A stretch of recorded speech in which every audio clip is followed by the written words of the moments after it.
Hello and welcome to another lecture. हमारा जो next lecture है इसमें हम डिस्कस करेंगे एरेनियस थ्योरी ऑफ आयोनाइजेशन। अब Arrhenius theory of ionization is one of the most important topic as far as chapter number 7 is concern, और बहुत सारे इंपॉर्टेंट कंसेप्ट हैं जो कि आने वाले टॉपिक को एक्सप्लेन करने में आपको हेल्प करते हैं। तो चलो देखते हैं कि एरेनियस थ्योरी जो है इसके कौन कौन से पॉस्टुलेट्स हैं और क्या क्या पॉइंट्स हैं। तो एरेनियस थ्योरी ऑफ आयोनाइजेशन का जो पहला पॉस्टुलेट है वो ये है कि anything that dissolves in aqueous solution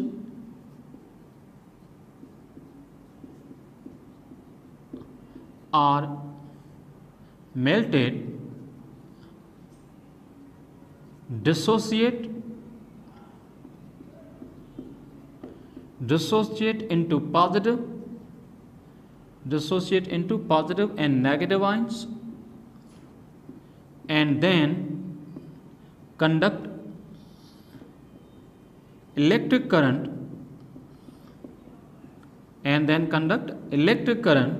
is called electrolyte। ठीक है, तो एरेनियस थ्योरी ऑफ आयोनाइजेशन जो है इसका पहला पोस्टुलेट इटसेल्फ जो है वो इलेक्ट्रोलाइट की ही डेफिनेशन है। यहाँ पर लिखा है कि हर वो चीज़ जिसको हम एक्वस सॉल्यूशन में डिज़ोल्व किए हुए हों या फिर जब उसको हम मेल्ट करें या फ्यूज़ करें तो ऐसा करने से वो अपने आयंस में डिसोशिएट हो जाए, पॉजिटिव और नेगेटिव आयन में डिसोशिएट हो जाए, और बाद में उसकी सॉल्यूशन जो है एक्वस सॉल्यूशन या फिर उसकी जो फ्यूज्ड स्टेट है या मोल्टन स्टेट है उसमें से इलेक्ट्रिक करंट भी पास हो, तो हर ऐसी चीज़ को हम क्या बोलेंगे, इलेक्ट्रोलाइट। अब इलेक्ट्रोलाइट कौन कौन सी चीज़ें हैं उसके एग्जाम्पल पे आते हैं। मैं एक सिंपल लिख के सारी बात को वाइंड अप कर रहा हूँ कि all acids, bases and salts are electrolyte. ठीक है, जितने भी एसिड्स हैं, बेसिस हैं और साल्ट्स हैं, सिर्फ यही चीज़ें इलेक्ट्रोलाइट हैं। जो भी चीज़ इलेक्ट्रोलाइट है वो इन तीन में से किसी एक कैटेगरी में आती है। ठीक है, एक तो ये बात क्लियर होनी चाहिए। नंबर 2, एक और पोस्टुलेट भी है, मैं इसके एग्जांपल भी आगे देने वाला हूँ, कौन से एसिड, कौन से बेसिस, कौन से salt. Number 2,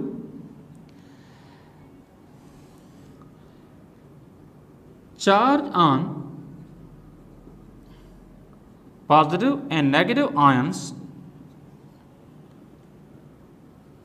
is equal so that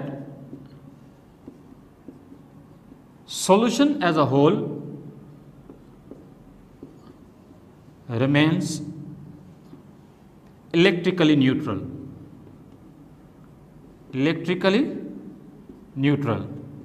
यानी जब भी कोई इलेक्ट्रोलाइट अपने आयंस में डिसोशिएट होगा तो ऐसी सूरत में क्या होगा कि जो चार्ज बनेगी पॉजिटिव और नेगेटिव आयन वो इक्वल होगी, और वो जो चार्ज इक्वल होगी ताकि ये सॉल्यूशन जो है ओवरऑल इलेक्ट्रिकली न्यूट्रल हो। सॉल्यूशन इलेक्ट्रिकली न्यूट्रल होती है क्यों? क्योंकि उसमें जितने पॉजिटिव चार्ज होती है उतनी नेगेटिव चार्ज होती है, यानी कैटायन की पॉजिटिव चार्ज का मैग्नीट्यूड और एनायन की नेगेटिव चार्ज का मैग्नीट्यूड बैलेंस्ड होता है। इस वजह से सॉल्यूशन एज ए होल क्या होती है, इलेक्ट्रिकली न्यूट्रल होती है। ठीक है, एक और चीज़ जो हम पढ़ने जा रहे हैं वो ये कि ionisation, number 3, ionisation is reversible. ये जो आयोनाइजेशन होती है किसी भी इलेक्ट्रोलाइट की, ये रिवर्सिबल होती है। मतलब जब किसी इलेक्ट्रोलाइट को हमने सॉल्यूशन में डिज़ोल्व किया हुआ है तो आयंस जो होते हैं वो सॉल्यूशन में रैंडमली मूव कर रहे होते हैं। ये पॉजिटिव और नेगेटिव आयन जब सॉल्यूशन में रैंडमली मूव कर रहे होंगे तो ये आपस में रीज्वाइन भी हो सकते हैं, और जब ये रीज्वाइन होंगे तो ये आयंस रीज्वाइन होने के बाद ये अनआयोनाइज्ड जो है वो इलेक्ट्रोलाइट बना सकते हैं। इस वजह से इस रिवर्सिबल रिएक्शन से भी इसको रिप्रेजेंट किया जा सकता है। तो मैं कुछ एग्जांपल दे रहा हूँ, जैसे हमने कहा कि एसिड, बेसिस और साल्ट इलेक्ट्रोलाइट हैं, तो उन्हीं के कुछ एग्जांपल दे रहा हूँ। Just like HCl, when it dissociate into the aqueous solution it will dissociate into the hydrogen ion and the chloride ion। इस तरह से सपोज सल्फ्यूरिक एसिड है, when dissociate produce 2 hydrogen ion and the sulphate ion. ठीक है, तो आप देख सकते हैं कि हाइड्रोजन पे पॉजिटिव चार्ज और क्लोरीन के नेगेटिव चार्ज इक्वल है, सल्फेट पे 2 माइनस चार्ज है, तो लेकिन हाइड्रोजन ऐसे 2 आयन है और हर हाइड्रोजन आयन पे 1 पॉजिटिव चार्ज है, तो चार्ज जो है वो इक्वल है। इस वजह से सॉल्यूशन ओवरऑल इलेक्ट्रिकली न्यूट्रल है। अच्छा, ये हो गए एसिड। अगर हम बेसिस के एग्जांपल लें, like sodium hydroxide, when dissociate it dissociate into the sodium ion and into the OH ion, charge equal है। या फिर कैल्शियम हाइड्रोक्साइड की बात करें, ठीक है, when dissociate to produce calcium ion and the 2 OH ion, ठीक है। साल्ट की एग्जांपल लें, लाइक NaCl, ठीक है, when NaCl dissociate it produce sodium ion and the chloride ion. इस तरह से compound like calcium chloride, when this salt is dissociating it producing calcium ion and the 2 chloride ion। तो आप देख सकते हैं कि डिसोसिएशन जो है वो एक तो रिवर्सिबल है, और रिवर्सिबल होने के साथ साथ ये बात भी क्लियर हो गई कि पॉजिटिव और नेगेटिव चार्जेस जो बनती हैं सॉल्यूशन में वो मैग्नीट्यूड उनके इक्वल होते हैं। इस वजह से सॉल्यूशन ओवरऑल क्या होती है, इलेक्ट्रिकली न्यूट्रल होती है। तो आई होप कि ये बात भी आपकी समझ में आ रही होगी। ठीक है, एक और चीज़ भी ये है कि charge on the ion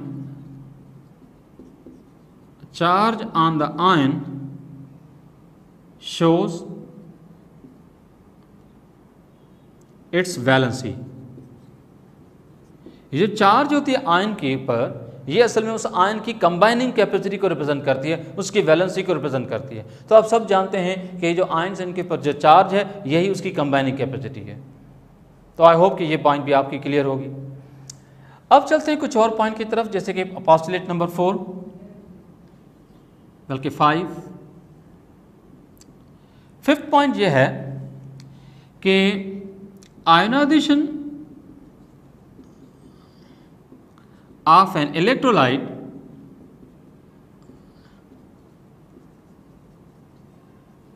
depends on, यानी किसी भी इलेक्ट्रोलाइट की जो आयनाइजेशन है कि वो इलेक्ट्रोलाइट कितना आयनाइज होगा, कम आयनाइज होगा या ज़्यादा आयनाइज होगा, उसकी आयनाइजेशन किस पे डिपेंड करती है। तो ionisation of an electrolyte, now that depends on few factors, like number A के नेचर ऑफ इलेक्ट्रोलाइट, कि इलेक्ट्रोलाइट जो है उसकी नेचर कैसी है, इलेक्ट्रोलाइट, इस पे भी हम बात करेंगे। सेकंड जो पहलू है इस केस में वो है degree of dilution,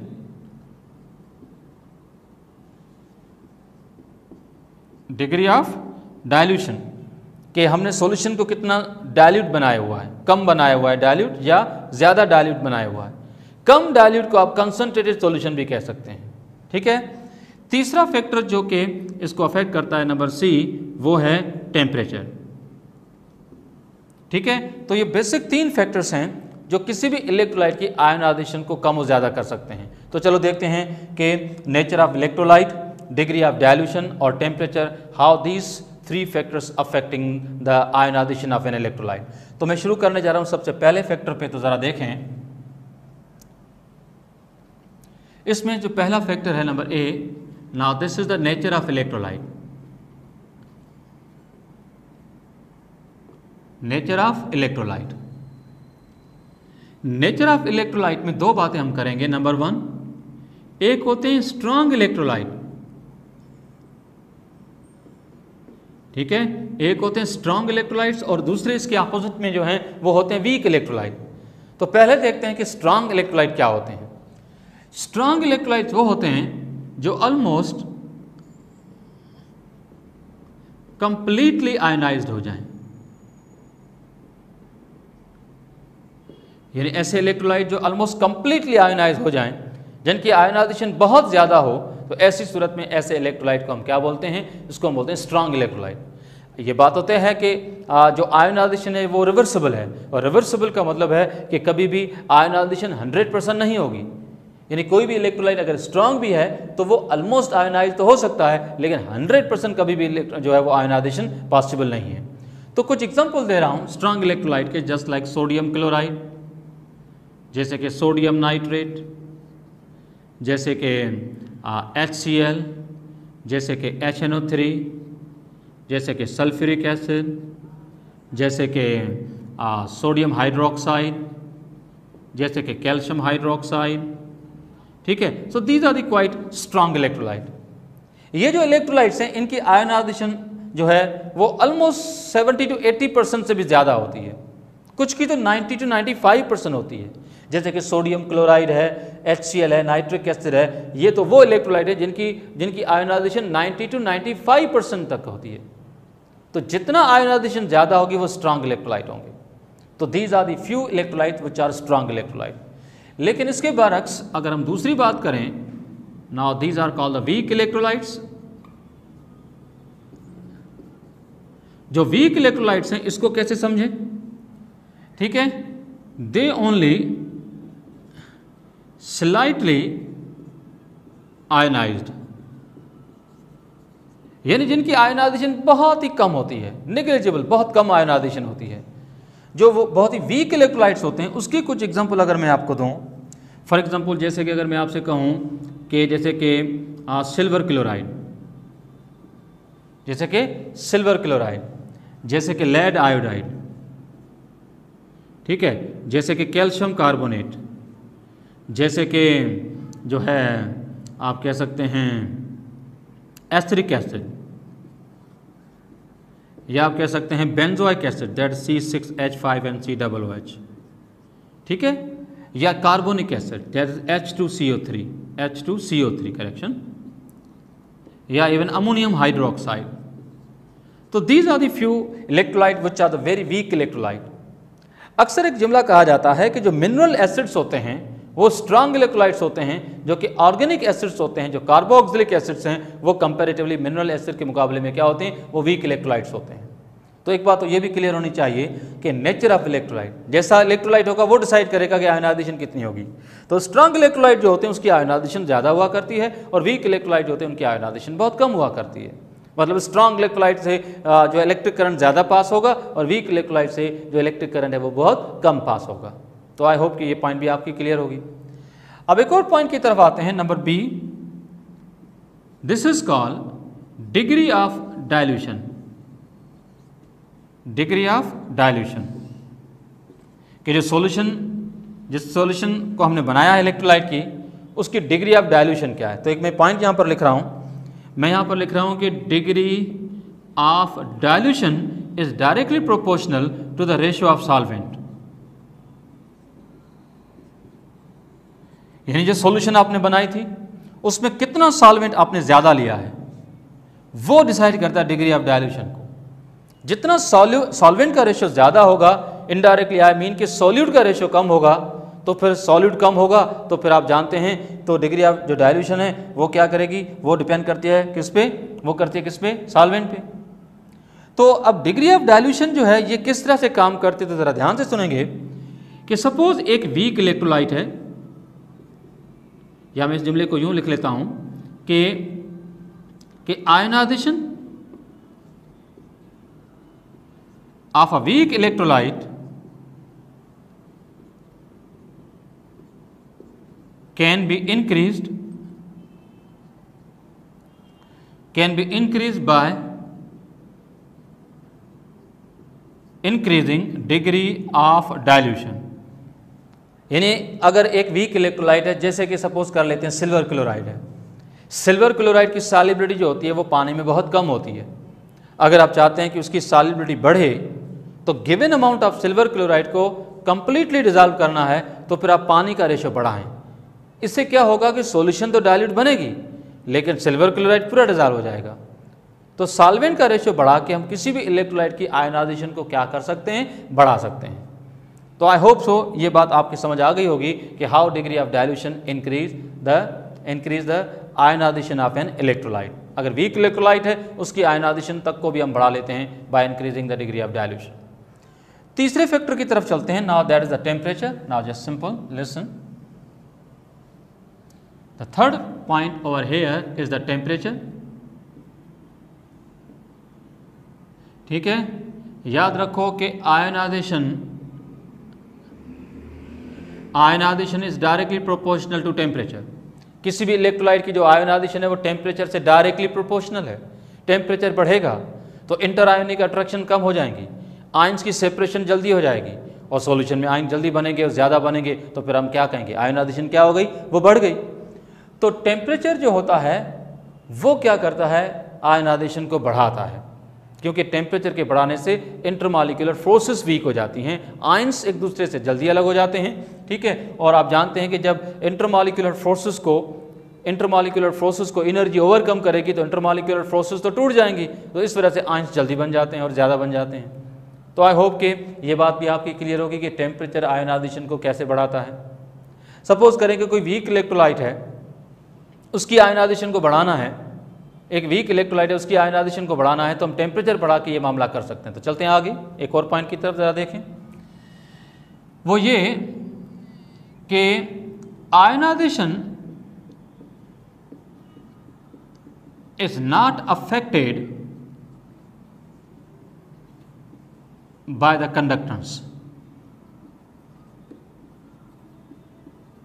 conductance of electric current, conductance of electric current, यानी हम किसी इलेक्ट्रोलाइटिक सॉल्यूशन से करंट पास करें, किसी इलेक्ट्रोलाइटिक सॉल्यूशन से करंट पास करें तो ऐसा नहीं होगा कि करंट पास करने से उस इलेक्ट्रोलाइट की आयनाइजेशन बढ़ती जाएगी, नहीं।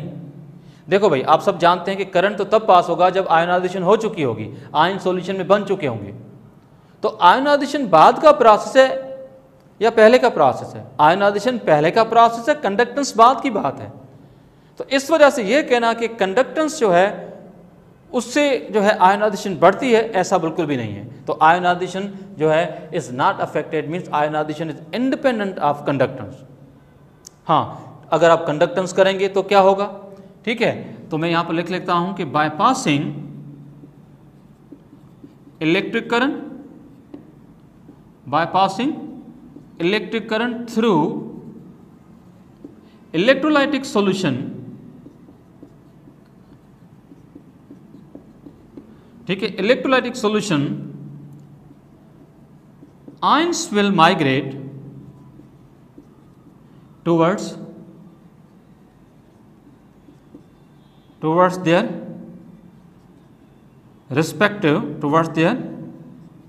respective electrodes, ठीक है, electrodes.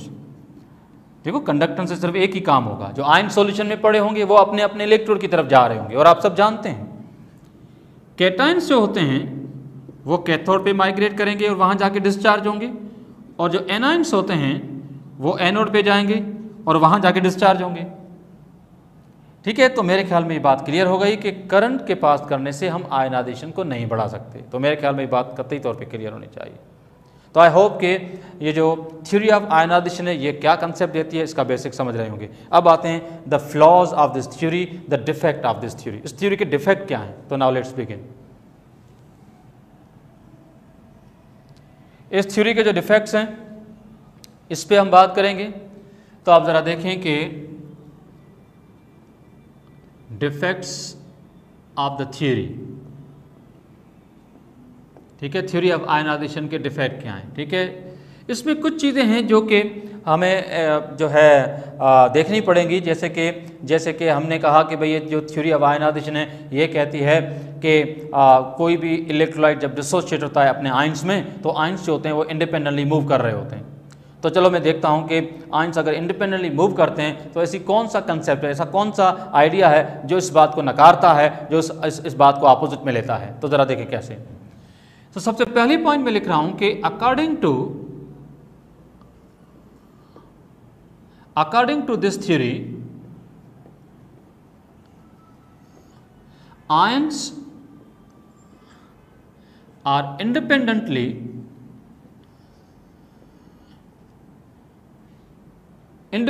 move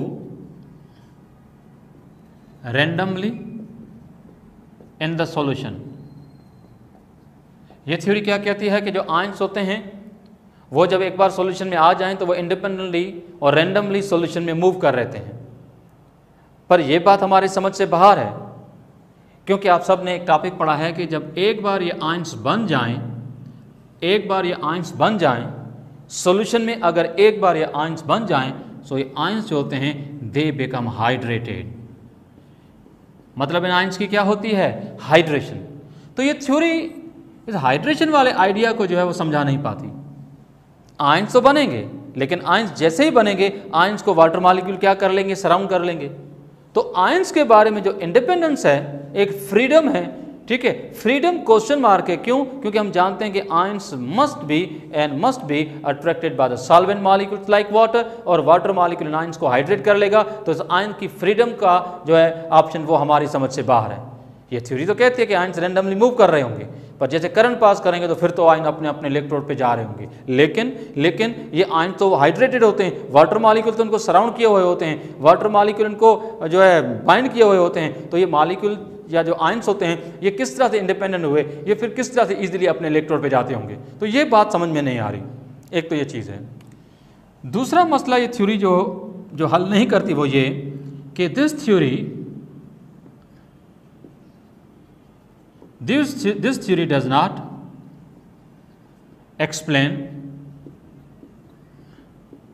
colligative properties of solution. यानी इस थ्योरी के थ्रू हम सॉल्यूशन की कोलिगेटिव प्रॉपर्टीज को एक्सप्लेन नहीं कर पाते। ठीक है, तो कोलिगेटिव प्रॉपर्टीज क्या हैं, थोड़ा सा इस पे बात करते हैं। इस पे हम हमारा जो नेक्स्ट लेक्चर होगा उसमें हम कोलिगेटिव प्रॉपर्टीज को थोड़ा सा हम डिटेल में भी लेंगे, लेकिन फिलहाल कोलिगेटिव प्रॉपर्टीज जो हैं इसका मैं थोड़ा सा इंट्रोडक्शन दे रहा हूं और हम इस थ्योरी के डिफेक्ट को भी एक्सप्लेन कर लेते हैं। तो नाउ लेट्स सी। तो मैं यहां पर लिख लेता हूं कोलिगेटिव प्रॉपर्टीज। ठीक, number 1, colligative property is the property of solution. कोई आपसे पूछे कि कौन सी प्रॉपर्टी है तो आप कहेंगे प्रॉपर्टी है सॉल्यूशन की। It's not the property of the solvent itself, it's the property of the solvent plus solute, that means solution की। Number 1। Number 2, depends on colligative properties जो होती हैं सॉल्यूशन की, that depends on number of solute particles but not on their sizes or nature। ऐसी property solution की जिसका ताल्लुक solution के अंदर मौजूद सॉलिड पार्टिकल की क्वांटिटी पे हो, नंबर पे हो, ना कि सॉलिड पार्टिकल की साइज पे हो, ना कि सॉलिड पार्टिकल की जो है वो नेचर पे हो कि वो चार्ज हैं या न्यूट्रल हैं, इससे कोई ताल्लुक नहीं है।